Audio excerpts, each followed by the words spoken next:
Juftoj të shikoni shëmbëltyrën e gjallë të një agitatori të algoritmit në sulm. Porto Palermo, një ndër plazhet më perl në jug, është privatizuar i Kadal Pronari dhe shihni si do të bëhet. Kompleks vilash dhe këtu, ku normalisht shqiptarët nuk do të kenë akses.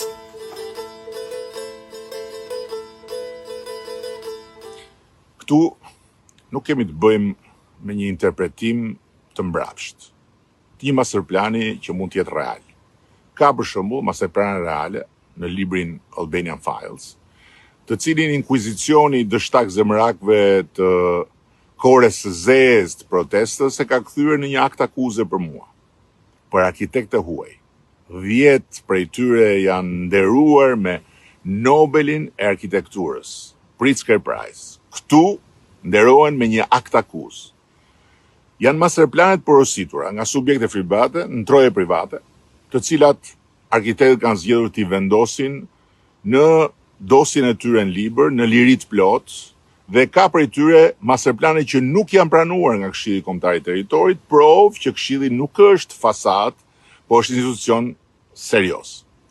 Megjithatë, inkuizicioni i përdor këto si provat e akt akuzës për tradhtin time kombëtare, shitjen atë dheut nga unë, gjithë zezat që dështak zemrakët mi faturojnë mua sepse duan ngushëllojnë veten për falimentimin e tyre në mediokritet.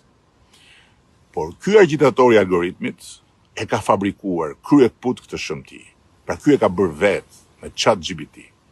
Shikojeni fytyrën tipike të dizinformatorëve të paguar të opinionit publik që e kanë humbur qysh në moshë të re pigmentin e skuqjes apo të zverdhjes, dhe që zbatojnë qorrazi urdhrat e kujdo që i paguan mbi dhe në dorë. Prandaj sot te vendi. Po dini cila është ironia më e madhe në këtë rast?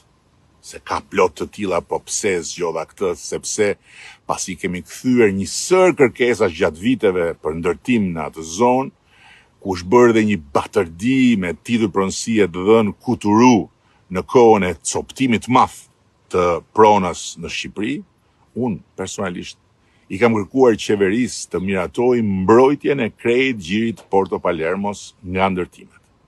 Ne kemi shpallur atë gji monument të natyrës, ndërkohë që me Ministritë e Mbrojtjes dhe të Kulturës po mbyllim projektin e muzeut të luftës së ftohtë tek tuneli, si dhe rehabilitimit për qëllime turistike të repartit bashkëngjitur.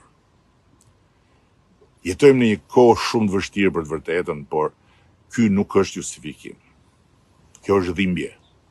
Dhimbje për aq shumë njerëz të mirë dhe të sinqertë që helmohen dhe mbyten në kanalet e dizinformimit.